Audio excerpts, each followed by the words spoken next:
तो हेलो दोस्तों, आज हम बात करेंगे एसएससी एमटी 2025 की स्ट्रेटजी के बारे में। उससे पहले मैं आप सबको अपना एसएससी एमटी 2024 का स्कोर शेयर करना चाहता हूँ।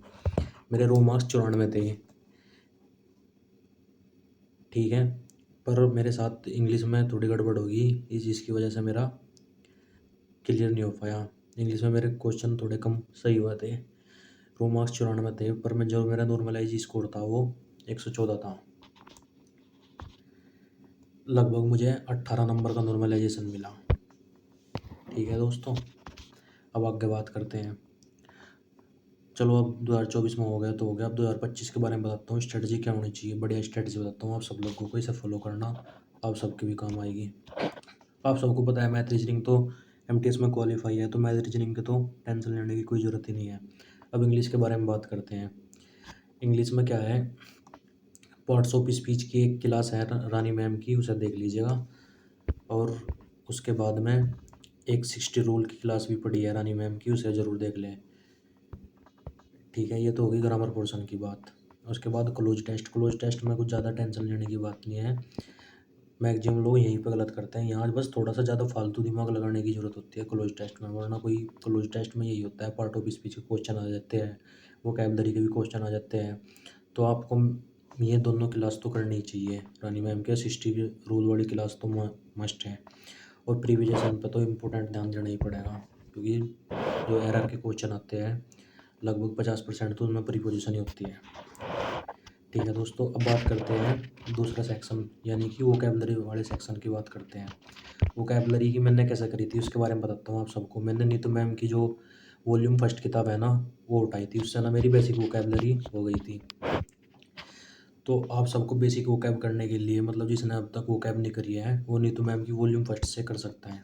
ठीक है दोस्तों, अब जब आप सबकी ये बहुत बेसिक वोकैब हो जाए, उसके बाद में आप एडवांस वोकैब करने के लिए जो एसएससी में आई हुई है, उसके लिए आप सबको ब्लैक बुक जो कि बुक है उससे करनी चाहिए। उससे वन वर्ड भी, सिनोनिम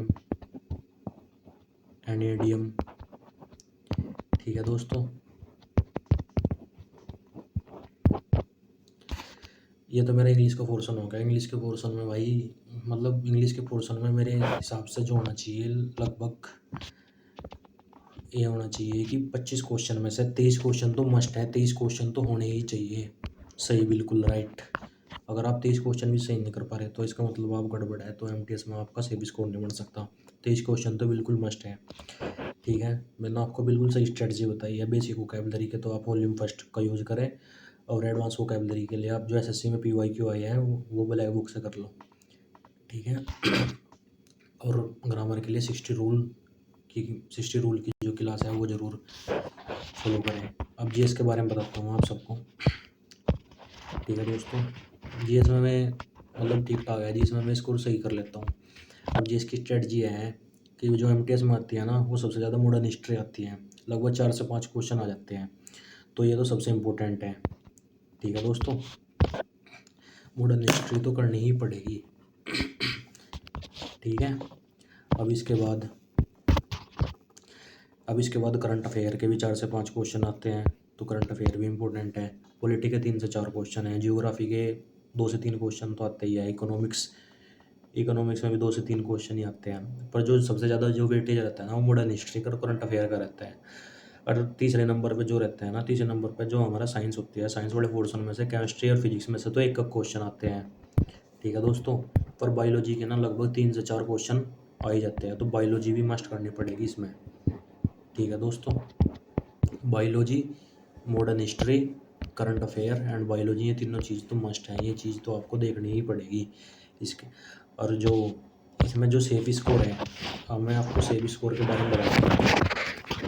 एसएससी एमटीएस में आपका सेफ स्कोर क्या रहेगा, तो लगभग आपको पता ही है, लगभग 8,500 के आसपास वैकेंसी है अब की बार। हाँ, लगभग 8500 वैकेंसी हैं अभी तक। ठीक है, इसमें मैं बता देता हूँ आपको, जो इंग्लिश का स्कोर होना चाहिए ना, इंग्लिश के स्कोर में मैं आप सबको बताता हूँ क्या है।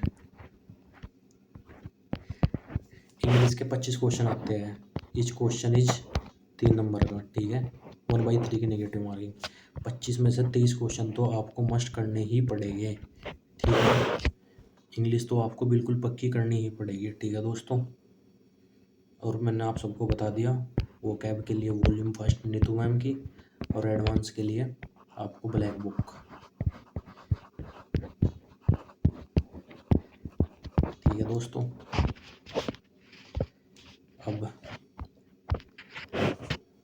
अब इसमें बता देता हूँ कि कैसे कैसे वोकैबलरी के लगभग 7 से 8 क्वेश्चन होते हैं। 7 से 8 क्वेश्चन तो वोकैबलरी के होते हैं, ठीक है। उसमें से 4-5 क्वेश्चन ये तो आपकी वोकैब होगी, 4 से 5 क्वेश्चन तो आपके हो गए, ये हो गया आपके ग्रामर के,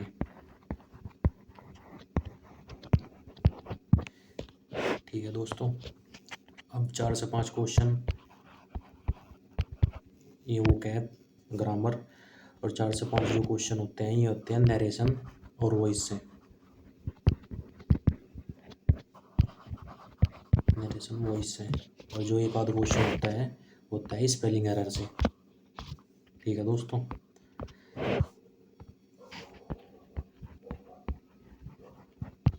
स्पेलिंग एरर,